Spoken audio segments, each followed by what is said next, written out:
Hello viewers, जैसा कि आप जानते हैं मैं doctor Avinash Jha, assistant professor Patna law college, Patna university Patna और आरटीआई एक्टिविस्ट आप लोगों के लिए नियमित तौर से नई video right to information act पे लेता आ रहा हूँ।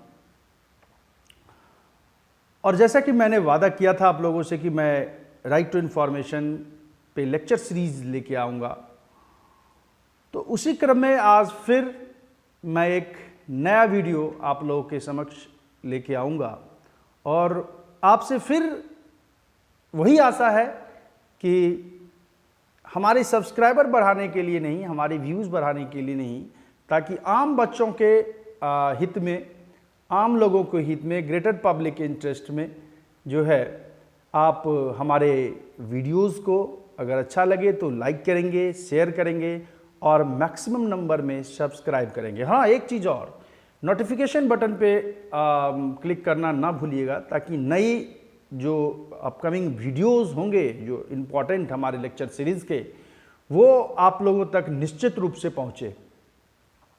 तो चलिए हम स्टार्ट करते हैं आज का नया वीडियो। तो हर बार की तरह आज का जो पॉइंट ऑफ डिस्कशन है, जैसा कि मैंने पहले ही कहा था कि origin of right to information से संदर्भ में दो वीडियो आप लोगों को दो डिफरेंट पार्ट में लाया जाएगा। तो पहला पार्ट जैसे कि मैंने वर्ल्ड के कंटेक्स्ट में आप लोगों को बताया था, और आज उसी के क्रम में दूसरा पार्ट जो इंडियन कंटेक्स्ट में है वो आप लोगों को बताने जा रहा हूं कि राइट टू इन्फॉर्मेशन एक्ट 2005 का जो ओरिजिन है या उसका जो हिस्ट्री है वो इंडियन कंटेक्स्ट में वो क्या है। तो आई होप कि आप लोगों को ये अच्छा लगेगा। सो आज के लेक्चर्स को हम 6 चैप्टर्स या 6 सब हेडिंग्स में जो है डिस्कस करेंगे। पहला जो है वो इंट्रोडक्शन होगा, दूसरा हिस्टोरिकल बैकग्राउंड होगा, थर्ड जो है वो सुप्रीम कोर्ट का या हमारे कोर्ट्स का, ऑनरेबल कोर्ट्स का क्या कंट्रीब्यूशन रहा है with regard to enactment of right to information, उस संदर्भ में होगा। फोर्थ जो है राइट टू इन्फॉर्मेशन लॉ के मूवमेंट से जुड़ी जानकारी या जो आंदोलन है उनसे जुड़ी जानकारी साझा की जाएगी। फिफ्थ जो है फ्रीडम ऑफ इंफॉर्मेशन एक्ट 2002 के बारे में बताया जाएगा कि उसके हिस्ट्री एडॉप्शन के पीछे क्या रही, और लास्ट में राइट टू इंफॉर्मेशन एक्ट 2005 का जो इनैक्टमेंट हुआ उसकी बारे में चर्चा की जाएगी। हालांकि एक सेपरेट वीडियो जो specifically right to information act 2005 और फ्रीडम ऑफ इंफॉर्मेशन बिल 2002 के संदर्भ में होगा, वो एक अलग से वीडियो लाए जाएंगे। क्योंकि आज का वीडियो थोड़ा लंबा हो जाएगा, इसलिए हमने उसको इसमें इनकॉर्पोरेट नहीं किया है। तो आशा है कि आप लोगों को ये अच्छा लगेगा। चलिए तो इंट्रोडक्शन से हम लोग स्टार्ट करते हैं। तो जैसा कि आप लोगों को पता है कि जो स्वीडन, जैसा कि हम पिछली वीडियो में बताए थे कि स्वीडन जो है वो पहला कंट्री है वर्ल्ड का जो फ्रीडम ऑफ इंफॉर्मेशन को जो है आपको वो रिकॉग्नाइज की थी। बट इसका ये मतलब नहीं है कि इंडिया जो है टोटली जो है वो कंप्लीटली अननोन थी राइट टू इंफॉर्मेशन या डिस्क्लोजर ऑफ इंफॉर्मेशन के इंपॉर्टेंस के मामले में। और जैसा कि आप लोग जानते हैं कि हमारी इंडियन जो हिस्ट्री है वो बहुत ही पुरानी है, हमारा कल्चर बहुत पुराना है। तो हम लोग इसको थोड़ी पास्ट से देखेंगे कि क्या पुराने ज़माने में इंफॉर्मेशन देने की प्रथा हम लोगों में थी या नहीं थी। हालांकि अगर प्रेजेंट एरा की हम लोग चर्चा करें तो आप जब हमारे राइट टू इन्फॉर्मेशन की कंपेयर करेंगे अदर कंट्रीज से, तो ये एक ज़्यादा एक्सटेंसिव वे में right to information Indian sense में आपको जो है वो मिलेगा। जैसा कि पिछले वीडियो में ही बताए थे कि मैक्सिमम कंट्री जो है, मैक्सिमम स्टेट्स जो है वर्ल्ड के, वो जो है इंफॉर्मेशन को एज ए फ्रीडम जो है वो अडॉप्ट किए हुए हैं और उसका नाम दिए हुए, उसके टाइटल दिए हुए freedom of information act. But हमारी इंडिया में एक कदम आगे फ्रीडम राइट टू इंफॉर्मेशन को as a matter of right जो है वो कंसीडर किया गया है। तो हालांकि अब फ्रीडम ऑफ और राइट में क्या डिफरेंसेज हैं पहले ही दूसरे वीडियो में हम लोगों ने डिस्कस किया है। ऐसा है कि आप लोगों को कन्फ्यूजन नहीं होगा, और अगर कन्फ्यूजन होगा तो काइंडली कमेंट्स बॉक्स के थ्रू हमें बताएंगे, मैं फिर से आप लोगों को डिस्कस करूंगा। तो हमारा जो राइट टू इंफॉर्मेशन है वो Indian right to information that is very extensive in comparison to other information laws of the world. So according to Rigveda, अगर हम ऋग्वेद को देखेंगे, अगर ऋग्वेद की अगर आप अध्ययन करेंगे तो उसमें एक आपको श्लोक है जिसका मतलब होता है कि great thought must be come through all the directions, कि जो सच्चाई है या जो अच्छे विचार हैं वो हर एक डायरेक्शन से आने चाहिए, ताकि अगर सच्चाई आएगी तो फिर उसका जो एक्सप्रेशन है वो रियल वे में पीपल्स को पता चलेगी, उसके बारे में पीपल्स को पता पड़ेंगे। तो सच इम्पॉर्टेंस ये कहीं ना कहीं ये बताता है कि जो इन्फॉर्मेशन का इम्पॉर्टेंस है वो ऋग्वेद में भी आपको इनकॉर्पोरेटेड है। अगर बाइबल को हम लोग देखेंगे, जैसा कि हमारा जो इंडिया है उसके पास कोई स्पेसिफिक वो रिलीजन नहीं है कंट्री का, तो सेवरल रिलीजन्स के लोग रखते हैं। तो हम लोग अगर बाइबल को देखेंगे तो आप बाइबल कहता है कि यू विल बी फ्री और independent when you will understand the value of trueness. तो the value of trueness is determined under the Bible also. The concept of delivery of information to the citizen with regard to the matter of the state affairs has been coming in India since the period of the great King Ashoka। तो ऐसा नहीं है कि आज ही information के delivery की बात की गई है, पहले के ज़माने में भी आपको जो है, अगर हम अशोक के हम एम्परर से देखें या राजा अशोक के टाइम पे देखें तो वहाँ भी जो है स्टेट अफेयर्स के मामले में जो है इंफॉर्मेशन डिलीवर किए जाते थे। और जो राइट टू इंफॉर्मेशन एक्ट का नया कॉन्सेप्ट है proactive disclosure, so that was also present at primitive stage where administration was suo motu shared their views publicly and usually they expressed their views through ringing bell or drum। Therefore access of information was present in India even in the ancient time also।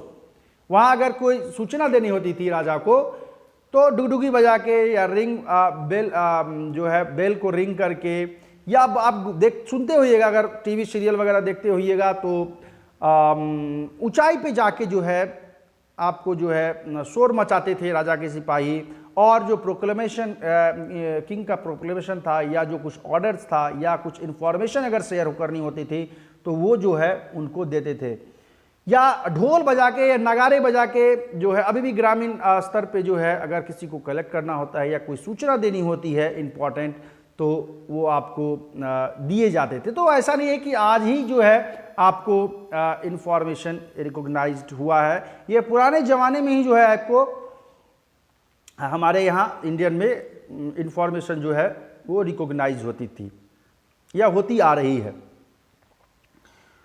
दूसरी बात, जब हम historical background की अगर हम चर्चा करेंगे तो हालांकि इसकी चर्चा हम पिछले के लेक्चर्स में भी पिछले के वीडियो में आप लोगों को देखे हैं, काइंडली आप मेरा पिछला वीडियो जो वर्ल्ड के कंटेक्स्ट में है उसे देखें तो आपको पता चल जाएगा कि the international human right treaties, conventions, Commonwealth law ministers meetings, principles of universal declaration of human right 1948 have influenced the Indian government to adopt the information laws. जो इम्पॉर्टेंट ट्रीटीज़ हैं आपको जो किए गए हैं डिफरेंट स्टेट्स के बीच में, या कॉन्वेंशंस हैं, या universal declaration of human right का जो प्रिंसिपल्स है, या यूनाइटेड नेशंस का जो प्रिंसिपल्स है, जो रिजोल्यूशन है, उस वो कहीं ना कहीं इंडियन गवर्नमेंट को जो है राइट टू इंफॉर्मेशन एक्ट को के इम्पोर्टेंस की ओर डायरेक्ट को समझने के लिए डायरेक्ट करती है, और कहीं ना कहीं इंडियन गवर्नमेंट जो है वो इन्फ्लुएंस्ड हुई है इन राइट टू इंफॉर्मेशन को रिकॉग्नाइज करने के लिए। हालांकि जो MKSS मूवमेंट है या मजदूर किसान शक्ति संगठन का जो मूवमेंट है वो उसका एक बहुत ही मेजर रोल है इंडिया में राइट टू इंफॉर्मेशन को लाने में। तो उसके जो रोल है उसको दरकिनार नहीं किया जा सकता है। उसके बाद ही जो है आपको ये एक्सक्लूसिव वे में इंफॉर्मेशन लॉ इंडिया में जो है आपको रिकॉग्नाइज हुआ है। In keeping with the spirit of universal declaration of human right 1948, the constitution of India embodies a solemn resolve to secure inter alia to its citizens liberty of thought and expression। तो जैसा कि हमने पहले ही कहा कि constitution में जो article 19 में freedom of speech and expression की बात की गई है, तो वो कहीं ना कहीं यूडीएचआर का जो प्रिंसिपल्स है या स्पिरिट है वो उसके लाइट में ही आपको की गई है। And in pursuance of these supreme objectives, Article 19(1)(a) guarantees to the citizens of India the right to freedom of speech and expression as one of the fundamental rights listed in Part 3 of the Indian Constitution। तो जैसा कि हमने बोला, और इसी के light में आपको जो है आर्टिकल 19(1) में जो है freedom of speech and expression जो है इनकॉर्पोरेट करिए, जो कि सोर्स है राइट टू इंफॉर्मेशन का इंडियन कॉन्स्टिट्यूशन में। अब हम एमकेएसएस मूवमेंट की बाद में चर्चा करेंगे, उससे पहले जो है रोल जो है सुप्रीम कोर्ट का रोल क्या रहा है इंडियन लेजिस्लेशन में,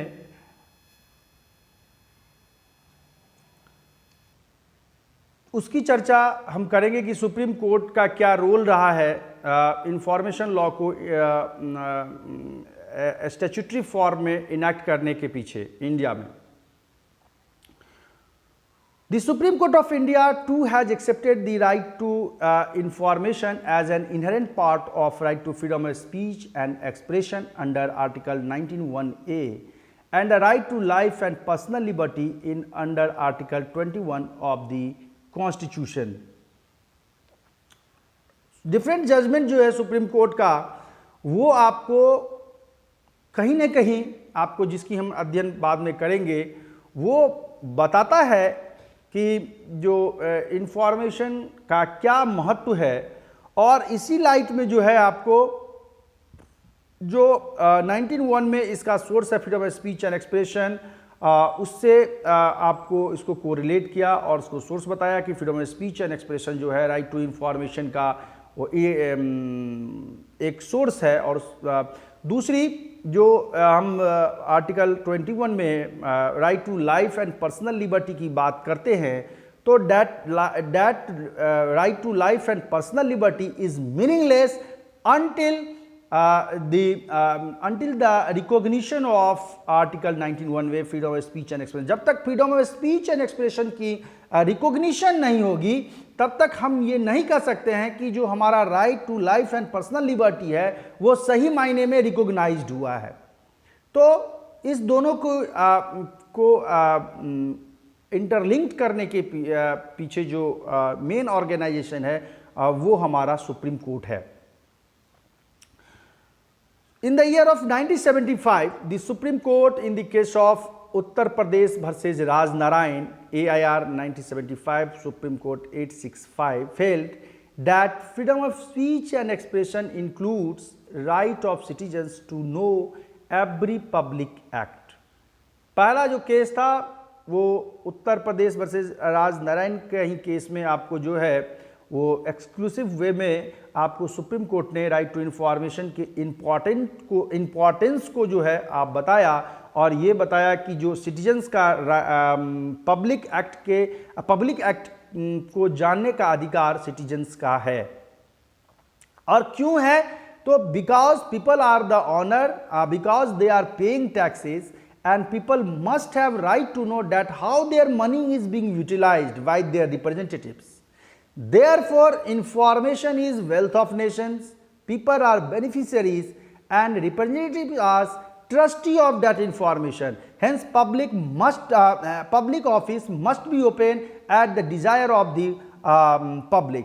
अब यहाँ पे देखिए कि इंफॉर्मेशन का कितना इंपॉर्टेंस बताया ऑनरेबल सुप्रीम कोर्ट ने, और इंफॉर्मेशन को एज ए वेल्थ रिकॉग्नाइज्ड किया, और उस वेल्थ को का ट्रस्टी किसको बनाया, तो हमारे रिप्रेजेंटेटिव को बनाया। और बेनिफिशियरी जो है वो बेनिफिशियरी कौन है, तो हमारे पीपल्स हैं, हमारे सिटीजन्स ऑफ इंडिया हैं। तो सुप्रीम कोर्ट का एक इंपॉर्टेंट कंट्रीब्यूशन रहा है first time behind the adoption of behind the recognition of right to information act 2005। और ओपन गवर्नमेंट का जो कॉन्सेप्ट है कहीं ना कहीं इसी डिसीजंस में जो है सुप्रीम कोर्ट ने बताया। उसके बाद इन the case of SP Gupta versus union of India AIR 1982, Supreme Court, page 149, it was held that the right to know is implicit in right to free speech and expression. Hence, disclosure must be rule and secrecy should be an exception, as an exception. कि वहाँ पे maximum disclosure और minimum exemption का जो concept है वो उसके बारे में बताया ऑनरेबल सुप्रीम कोर्ट ने in the case of SP Gupta versus union of India में। उसके बाद जो है in the case of secretary ministry of information and broadcasting government of India versus cricket association of Bengal AIR 1995 supreme court 1236। This was a very important case where it held that right to freedom of speech and expression includes the right to receive and impart information for ensuring the free speech of citizens।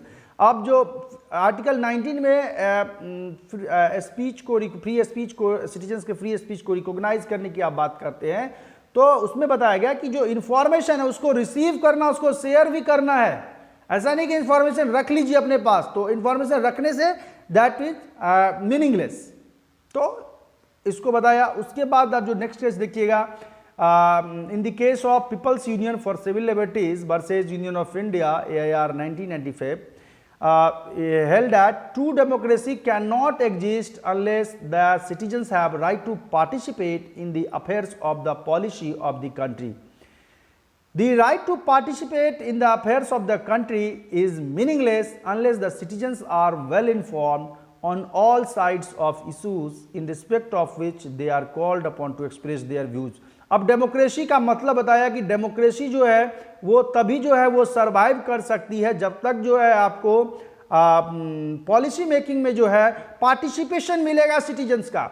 और participation meaningless है। Participation कैसे होगा, तो बिना right to information का, बिना true information को ensure किए हुए पीपल्स का जो साउंड पब्लिक जजमेंट है वो ही नहीं बनेगा।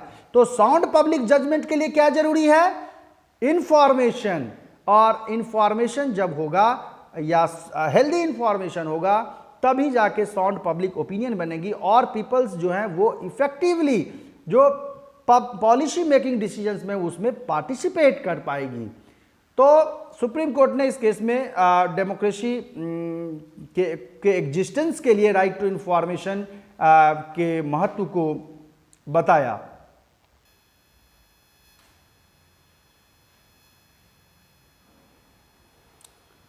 फर्दर सुप्रीम कोर्ट ने इंफॉर्मेशन के इम्पोर्टेंस को बताते हुए कहा कि one sided information, disinformation, misinformation and non information all equally create uninformed citizens, which makes democracy a farce when medium of information is monopolized either by a partisan central authority or by private individuals or oligarchy organizations। चाहे किसी भी संस्था के द्वारा जो है उसको monopolised की गई हो इंफॉर्मेशन को, आपको जो है तब इंफॉर्मेशन जब तक नहीं पहुंचेगी डेमोक्रेसी में इफेक्टिव वे में तो मीनिंगलेस हो जाएगी आपको डेमोक्रेसी।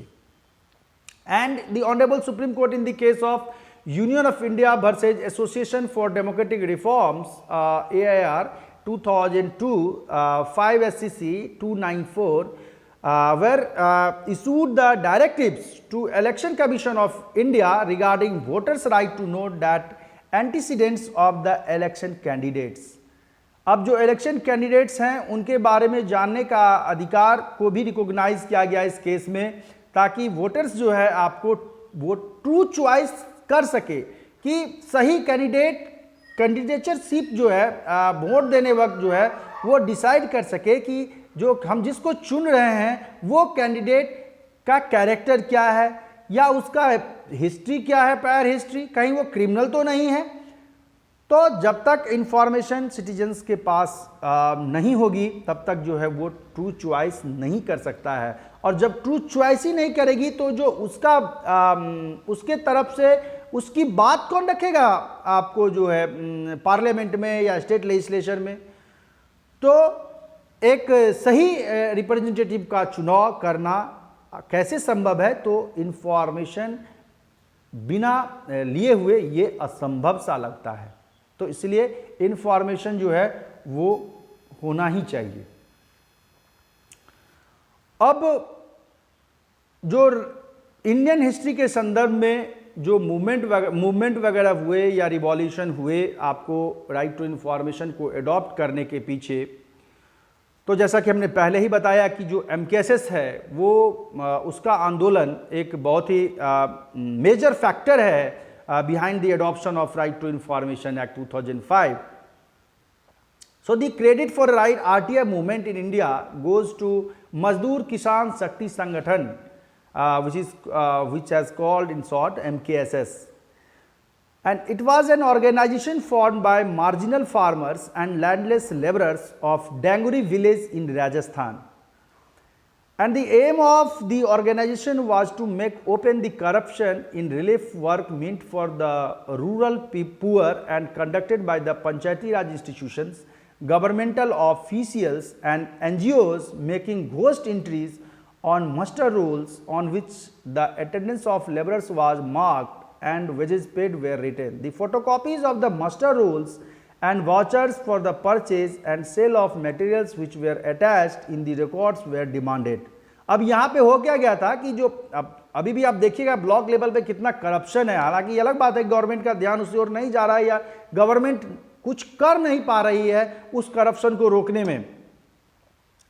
तो यहाँ पे क्या था, डेंगरू विलेज में जो पंचायती राज इंस्टीट्यूशंस के थ्रू सेवरल करप्शंस जो हैं पीपल्स को लग रहे थे, सिटीजन्स को लग रहे थे कि मस्टर रोल पे जो है उन लोगों का भी नाम था जो ऑलरेडी बहुत साल पहले एक्सपायर्ड कर चुके थे या डेथ कर चुके थे, और उसके एवज में जो बिचौलिए थे या जो ऑफिसर्स थे वो उनके मरे हुए व्यक्ति के नाम पे पेमेंट जो है वो रिसीव कर रहे थे। तो इसी सिलसिला में जो है आपको, और वर्क जो है वर्क कुछ धरातल पर दिख नहीं रहा था, और जो वर्क ऑन पेपर जो है वो सारा वर्क जो है वो फिनिश दिखा रहा था, जो आजकल भी आप लोगों के इर्द गिर्द होता जा रहा है, आप लोग देखते भी होंगे।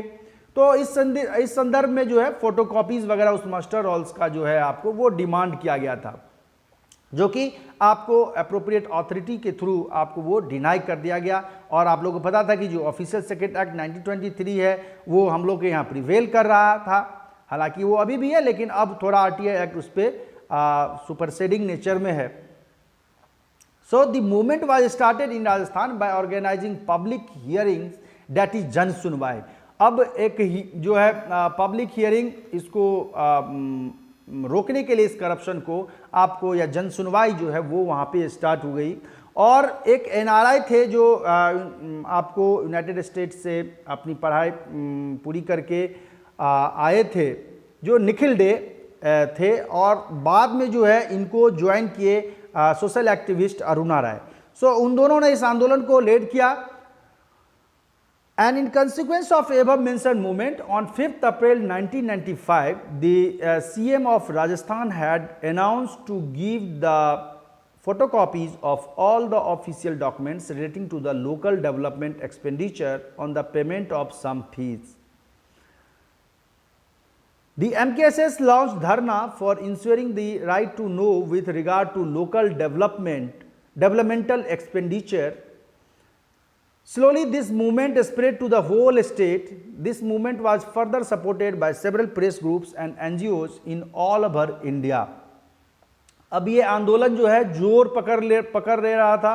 आपको कई एक सिंबॉलिक जो है धरना या आंदोलन वो किए गए, वाटर तालाब वगैरह में जो है आपको खड़े होकर भी एक सिंबॉलिक साइन आंदोलन के रूप में वो किया गया कि हमको इन्फॉर्मेशन दीजिए, हमारा मैटर ऑफ राइट है।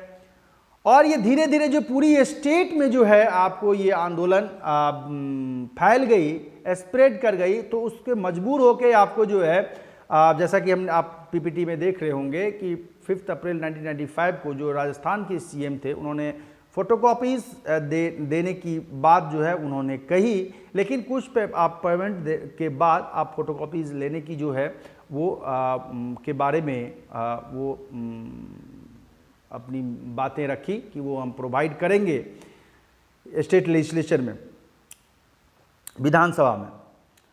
हालांकि इसके बाद भी वो बहुत इफ़ेक्टिव नहीं रहा और वो उसका कंप्लायंस नहीं हो सका। तो इन कंसिक्वेंस जो है एमकेएसएस के साथ और भी डिफरेंट प्रेस ग्रुप्स या और भी डिफरेंट जो सोशल एक्टिविस्ट हैं, अन्ना हजारे वगैरह और भी कई एक सोशल एक्टिविस्ट जो है वो जुड़ते चले गए और ये आंदोलन लगभग पूरी की पूरी इंडिया में जो है वो फैल गई। उसके बाद जो देखिए अब वो इनिशिएटिव्स होते हैं दिल्ली में, आपको जो है national campaign for people's right to information was formed in 1996 for the objectives of right to know. उसके बाद आपको the need to enact a law on right to information was recognized unanimously by the Chief Ministers Conference on Effective and Responsive Government held on 24th May 1997 at New Delhi। अब new Delhi में chief ministerial conference होता है आपको जो है, अब वहाँ पे जो है आपको राइट टू इंफॉर्मेशन के नीड को माना गया और इससे संबंधित जो है लेजिस्लेशन है आपको वो इनेक्ट करने की जो है रिजोल्यूशन वो आपको वो पास की गई आपको। और इसी लाइट में अब इसी ये मूवमेंट हो रहा था और डिफरेंट जो रिजोल्यूशंस पास हो रहे थे, उसी दरमियान कई एक स्टेट्स जो थे वो अपनी अपनी जो है ये जब ये कॉन्फ्रेंस हुआ है उसके बाद डिफरेंट स्टेट्स जो है वो अपने अपने स्टेट राइट टू इंफॉर्मेशन जो है वो लेजिस्लेशन में वो लेजिस्लेशन पास कर दी, जिसमें सबसे पहला जो स्टेट था वो that was Tamil Nadu was the first to pass a law on the right to information in the year of 1997, and in the same year Goa passed the Goa Right to Information Act 1997. The government of Karnataka passed the Karnataka Transparency in Public Procurement Act 1999, and thereafter in the year of 2000 Karnataka and Rajasthan passed the Information Act. Due to facing several pressures, जैसा कि हमने चर्चा शुरू में ही कर रहे थे कि प्रेशर्स जो है वो फील कर रही थी गवर्नमेंट, तो the government of India in the year of 2000 had drafted freedom of information bill and consequently that was passed in the year of 2002। अब जब सेवरल स्टेट्स अपने अपने लेजिस्लेशन जो है आपको वो पास कर रही थी, तो वहाँ पे स्वाभाविक है सेंट्रल गवर्नमेंट पे अब ये डिफिकल्टीज आ गई कि जब सारे स्टेट अपने अपने लेजिस्लेशन पास कर रहे थे एक बड़ा ही समस्या उत्पन्न हो जाएगी। तो फिर जो है वो एक ड्राफ्ट जो है आपको फ्रीडम ऑफ इंफॉर्मेशन बिल का वो उन्होंने तैयार किया, जो फाइनली 2002 में वो जाके पास हुआ। हालांकि गवर्नमेंट की वो मानसिकता थी नहीं कि इफेक्टिव राइट टू इंफॉर्मेशन या फ्रीडम ऑफ इंफॉर्मेशन जो है वो लाया जा सके। अब हम नया चर्चा करेंगे फ्रीडम ऑफ इंफॉर्मेशन एक्ट 2002 की। A working group under the chairmanship of Mr. S.D. Haridev was set up by the central government for the drafting of information legislation. The said working submitted its report in May 1997 along with a draft Freedom of Information Bill to the government. अब एक committee आपको जो है working group HD. Sorry के नेतृत्व में वो गठित की गई, जिसने अपना रिपोर्ट 1997 में आपको फ्रीडम ऑफ इंफॉर्मेशन बिल के ड्राफ्ट के साथ वो अपना रिकमेंडेशन दिया। So the Freedom of Information Bill was finally introduced in the year of 2000, but that was referred to the Select Committee of Lok Sabha, where government was delaying intentionally. But after making several pressures, the government passed it in the year of 2002. finally. However, even after the presidential assent, the act could not be notified in the gazette, hence never brought into force. जैसा कि हमने शुरू में ही कहा था, कोई भी government, चाहे वो बीजेपी गवर्नमेंट हो, कांग्रेस गवर्नमेंट हो या कोई भी गवर्नमेंट हो, कोई भी ट्रांसपेरेंसी को इंश्योर करने में बहुत ही ज़्यादा दिलचस्पी नहीं लेती है। और आप देख रहे हैं कि पीपीटी में, जैसा कि आप देख रहे होंगे, 2000 में जो है वो बिल ड्राफ्ट हुआ और सेलेक्ट कमेटी में आपको जो है लोकसभा के पार्लियामेंट के सेलेक्ट कमेटी में जो है वो लोकसभा के वहाँ पे पास गया है और वहाँ पे जो है 2 साल लग गए आपको वो बिल पास होने में, क्योंकि गवर्नमेंट की मानसिकता ही नहीं थी कि बिल जो है हमारे यहाँ अडॉप्ट हो और ट्रांसपेरेंसी इंश्योर हो। क्योंकि जैसा कि आप लोग देख रहे होंगे, ऑनरेबल राजीव गांधी जी ने कहा था कि जब हम 1 रुपया भेजते हैं तो उसमें 85 पैसा जो है या 90 पैसा जो है वो गरीब तक पहुंचता ही नहीं, केवल 10 पैसा ही पहुंचता है लास्ट मैन तक। तो इस लेवल का करप्शन है हमारे यहाँ।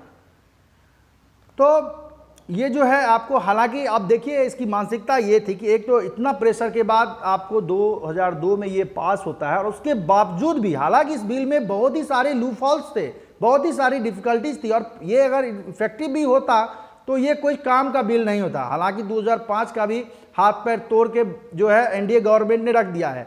जो भी थोड़ी आपको इसमें टूथ थे, इसके जो दांत थे, उस दांत को 13 और 16 के जो सेक्शन 13 और 16 में जो अमेंडमेंट किए गए हैं और जो नए प्रोविजंस आपको 2019 में इंट्रोड्यूस किए गए अमेंडमेंट के थ्रू, तो उसके थ्रू बाकी जो भी उसमें वीपन थे राइट टू इन्फॉर्मेशन, उसको नष्ट कर दिया गया, उसको डिस्ट्रॉय कर दिया गया है।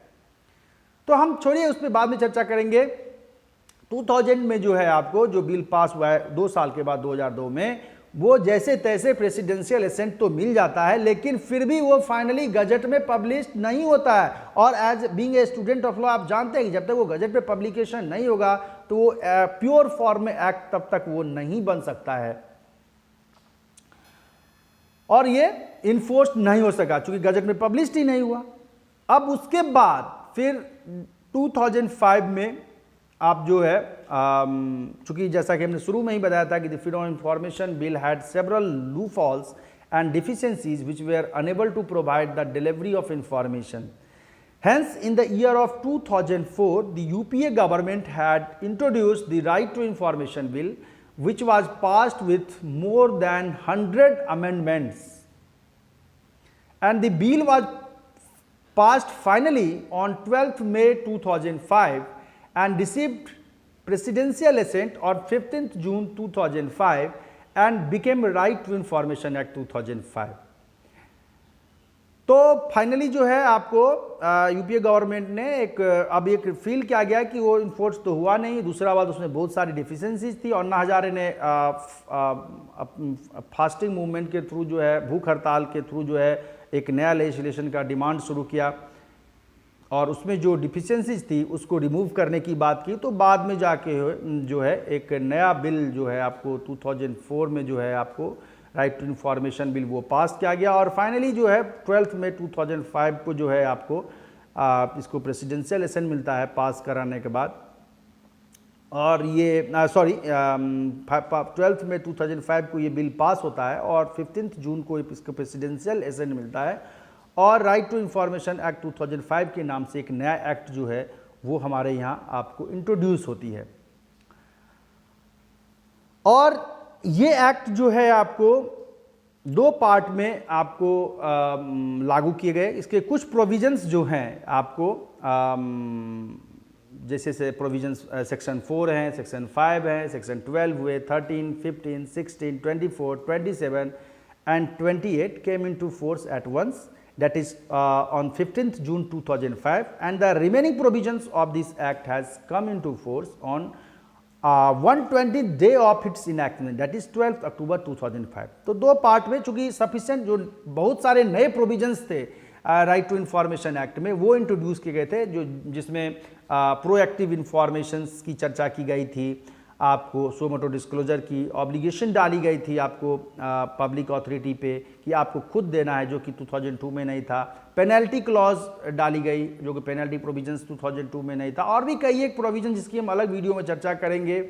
तो वो सारी प्रोविजंस थी। तो एक न्यू इंफ्रास्ट्रक्चर जो है वो डेवलप करना था आपको पब्लिक अथॉरिटी को, इसलिए कुछ जो है मोहलत है वो दी गई और इसको ये डिसाइड हुआ कि इसको 2 पार्ट में लागू करेंगे। कुछ पार्ट जो है आपको जो 15 जून 2005 को जो है ही लागू हो गए, और जो बाकी पार्ट थे वो इसके एनेक्टमेंट के 120वें दिन के बाद यानी 12 अक्टूबर 2005 को वो लागू किए गए।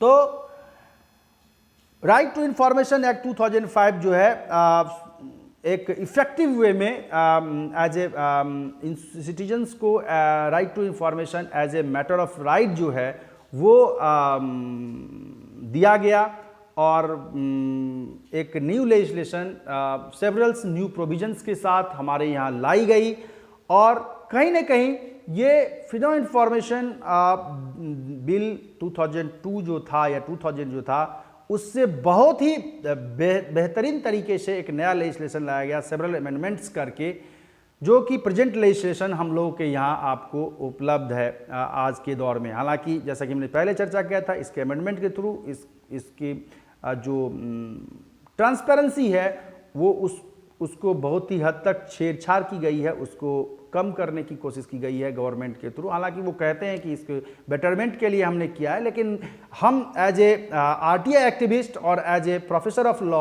हम ये कदापि नहीं मानते, और ये अमेंडमेंट गैर जरूरी अमेंडमेंट थी जो नहीं करनी चाहिए थी। तो आशा है कि आज का वीडियो आप लोगों को अच्छा लगा होगा, और अगर इससे संबंधित origin of right to information या राइट टू इन्फॉर्मेशन एक्ट 2005 से संबंधित कोई भी दिक्कतें हो तो काइंडली जो है आप हमारी book fundamentals of right to information जो है वो आप जाइए, जो अमेजन पे भी उपलब्ध है या बुक स्टॉल पे भी उपलब्ध है, जो नोवेल्टी पब्लिकेशंस के द्वारा दी गई है। जैसा कि आप लोग देख रहे होंगे ये बुक, तो ये जो है बुक है और ये बुक आप ले सकते हैं। उसके थ्रू आपको डाउट्स आपके सारे क्लियर हो जाएंगे। और आशा है कि आज का वीडियो अच्छा लगा, और अच्छा लगा तो ज़रूर लाइक शेयर कीजिए और सब्सक्राइब कीजिए हमारे चैनल को। नोटिफिकेशन बटन पे जो है बेल आइकन पे वो क्लिक कीजिए। और फिर अब आगे के लिए नेक्स्ट टाइम आप लोग को पहले की तरह हम फिर से एक नया वीडियो लेके आएंगे, और कोशिश करेंगे कि फ्रीडम ऑफ इंफॉर्मेशन बिल 2002 और राइट टू इंफॉर्मेशन एक्ट 2000 पे जो बेसिक डिफरेंस है वो, या क्या चीज़ पहले नहीं थी जो अब नए लेजिस्लेशन में इनकॉर्पोरेटेड, उन दोनों के बीच एक बेहतरीन डिफरेंस आप लोगों को पता चले, इसकी कोशिश हम करेंगे। तो तब तक के लिए मुझे आज्ञा दीजिए। धन्यवाद। Thank you very much.